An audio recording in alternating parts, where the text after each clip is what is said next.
Hello students, मैं Toral Patel from Saraswat international academy, standard fourth, English medium, subject Hindi, chapter number 1, part 3।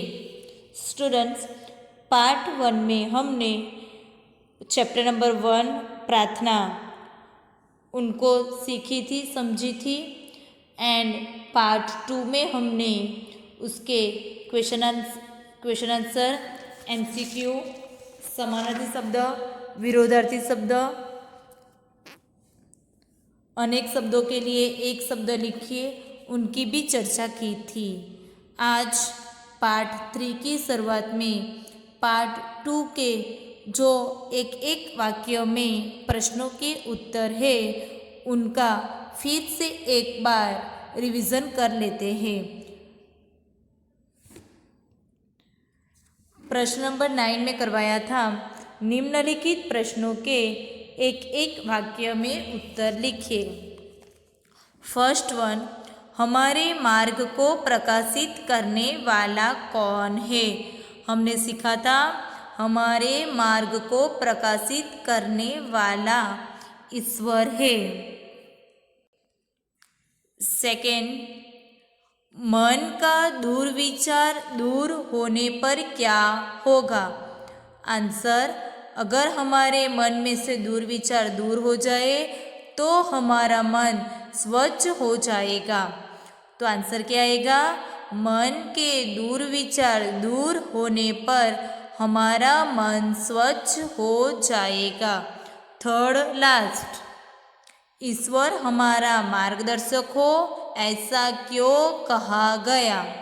Answer, ईश्वर हमें सही राह दिखाता है, इसलिए ईश्वर को मार्गदर्शक कहा गया।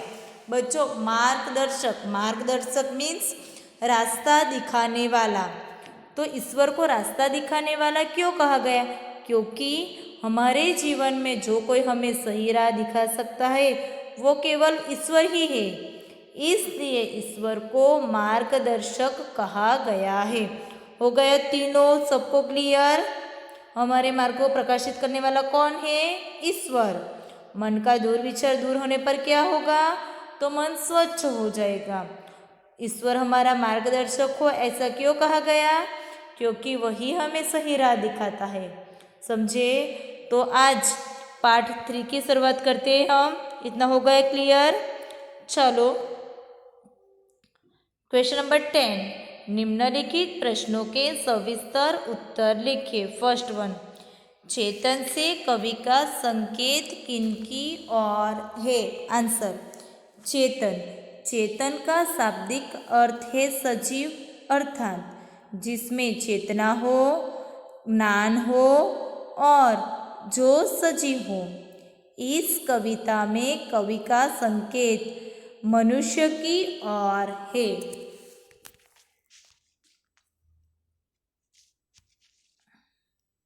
फिर से एक बार कर देते हैं, चेतन से कवि का संकेत किनकी ओर है? तो आंसर की शुरुआत में पहले चेतन का अर्थ लिखते हैं। तो चेतन का शाब्दिक अर्थ है सजीव, अर्थात जिसमें चेतना हो, ज्ञान हो और जो सजीव हो। इस कविता में कवि का संकेत किनकी ओर है? मनुष्य की। बच्चों, यही क्वेश्चन अगर आप लोगों को एक एक वाक्य में आए तो सिर्फ क्या लिखना है? कवि का संकेत मनुष्य की ओर है। अगर यही आंसर आप लोगों को दो मार्क के क्वेश्चन आंसर में आए तो पूरा लिखना पड़ेगा। चेतन का शाब्दिक अर्थ है सजीव, अर्थात जिसमें चेतना हो, ज्ञान हो और जो सजीव हो। इस कविता में कवि का संकेत मनुष्य की ओर है। समझे? आगे नंबर 2, ईश्वर से पथ आलोकित करने के लिए क्यों प्रार्थना की गई है? आंसर, ईश्वर हम सबके पिता है, वही हमें सही राह भी दिखा सकता है, हमारा मार्गदर्शन भी कर सकता है और हम में सद्गुणों का विकास कर सकते हैं। इसलिए उन्हीं से हमारा पथ प्रकाशित करने की प्रार्थना की गई है। फिर से एक बार बच्चों सेकंड देखो, ईश्वर से पथ आलोकित करने के लिए क्यों प्रार्थना की गई है? तो ईश्वर ही हम सबके पिता है, ईश्वर ही हम सबके पिता है, वही हमें सही राह भी दिखा सकता है और हमारा मार्गदर्शक भी कर सकता है और हमें सद्गुणों का विकास कर सकता है। इसलिए उन्हीं से हमारा पथ प्रकाशित करने की प्रार्थना की गई है। इन शॉर्ट बच्चों, ये आंसर लिखने के लिए टोटल 4 वर्ड बराबर ध्यान में रखना है। सबके पिता है, सही राह दिखाता है, मार्गदर्शन करता है, सद्गुणों का विकास करता है। कौन? ईश्वर। हम सबके पिता है, हमें सही राह दिखाता है, हमारा मार्गदर्शन करता है, हमें सद्गुणों का विकास करता है। इसलिए ईश्वर से पथ आलोकित करने की प्रार्थना की गई है। चलो तो आगे चलते हैं हम। नंबर 3, शक्ति और आलोक जीवन में उतारकर हमें क्या लाभ होगा? शक्ति और आलोक, आलोक मीन्स ज्ञान का प्रकाश, ज्ञान का प्रकाश अपने जीवन में उतारकर हम सही और गलत का अंतर कर पाएंगे, अपने में सद्गुणों का विकास कर जीवन में सफलता प्राप्त कर सकेंगे। फिर से एक बार देख लेते हैं। शक्ति और आलोक जीवन में उतारकर हमें क्या लाभ होगा? शक्ति और आलोक, आलोक मीन्स ज्ञान का प्रकाश, शक्ति और ज्ञान का प्रकाश अपने जीवन में उतारकर हम सही और गलत का अंतर कर पाएंगे कि हमारे जीवन में क्या सही है और क्या गलत है। उनका अंतर करने के लिए हमारे पास शक्ति भी चाहिए और ज्ञान का प्रकाश भी चाहिए। सही और गलत का अंतर कर पाएंगे, अपने में सद्गुणों का विकास कर सकेंगे और सफलता प्राप्त कर सकेंगे। आगे देखो, शक्ति और आलोक जीवन में उतारकर हमें क्या लाभ होगा?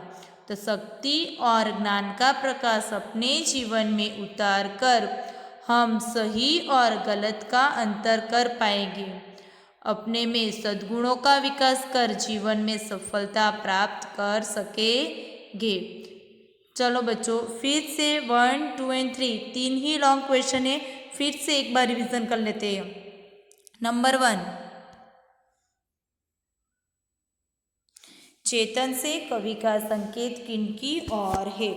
चेतन का शाब्दिक अर्थ है सजीव, अर्थात जिसमें चेतना हो, ज्ञान हो और जो सजीव हो। इस कविता में कवि का संकेत मनुष्य की ओर है। सेकंड, ईश्वर से पथ आलोकित करने के लिए क्यों प्रार्थना की गई है?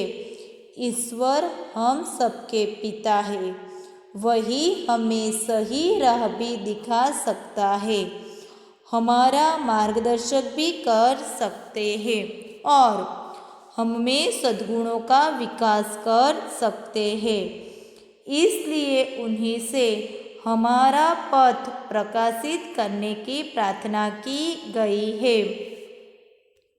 एंड लास्ट थर्ड वन, शक्ति और आलोक जीवन में उतारकर हमें क्या लाभ होगा?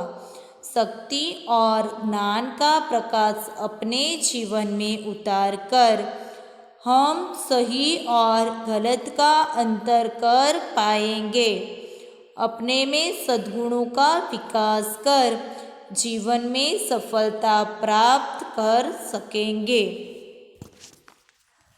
बच्चों, ये क्वेश्चन नंबर 10 जो सविस्तर है वो आप लोगों को नोटबुक में लिखना है। नेक्स्ट वीडियो में हम लेसन नंबर 2 का अभ्यास करेंगे और लेसन नंबर 2 का देखेंगे। बाय।